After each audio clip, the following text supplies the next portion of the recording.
Hello and welcome once again to Red Gaming Tech for your daily dose of your latest gaming news and myself, Amata. Today is the 16th of November and I have some rather interesting news/speculation from Blizzard and World of Warcraft, as they have apparently discussed the possibility of adding procedural content to World of Warcraft as a supplement to basically help alongside the handcrafted content, and this is according to the lead content designer who goes by the name of Corey Stockton.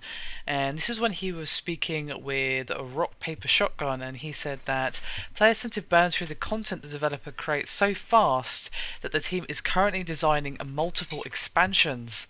And he continued by saying, quote, "People just burn through our content so fast. If we could build enough content, we would.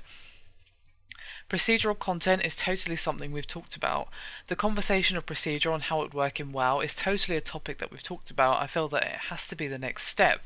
I think a good way to look at it is as a supplement. There's a lot of games that do many things very well, but I don't think any game can touch our handcrafted content, our dungeons and narrative, for example. I don't think there's remotely any comparison. So I don't think we'd ever want to replace that and say, now we can have like 20 dungeons, but they're all like random. Maybe the dungeon is random, maybe the boss is randomized with different abilities. However, we could do that, but I think that'd be a cool supplement to the handcrafted stuff, because I think that's what sets us apart." And Stockton actually went on further, saying that supposedly the team wants to deliver expansions to the players faster and for the storylines to meld, but it's extremely difficult to deliver an expansion every year. And to be honest, I think we can all understand why.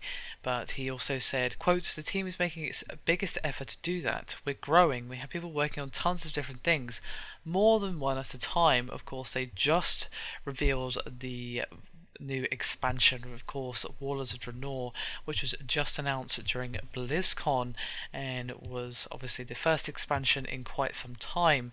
Now, given the amount of content that their expansions usually give, and given the amount of issues they usually address, and new items and dungeons, bosses, the amount of content added in expansion is probably huge. So I think it's perfectly understandable that they can't be doing this every year, but it seems like that's something that they would like to do if they had a big enough team, enough money, or what have you. I have to say, I like the idea of adding on procedural content. I think that as long as it's not taking away anything from the paid expansions, if it's not taking away any development time or what have you, then have at it basically. It only means more content, more opportunities to explore the game, and maybe even if a certain dungeon or a certain set of bosses or what have you is randomly generated in terms of their abilities or the items that they drop, or even the dungeon layout, kind of roguelike-esque, then I think that would add a really interesting element to the game. But I don't necessarily think that you'd want to add that to the entire game, just to certain areas or something like that. I would definitely like to see that, and I think that would add an interesting element to the gameplay. But of course, this is coming from someone who's fairly inexperienced with MMOs, so perhaps I'm missing some finite detail to do with the MMO genre as to what would not make this work. Anyway, that is me done for this video. Hope you've enjoyed it. Thank you very much for watching, and I'll see you next time.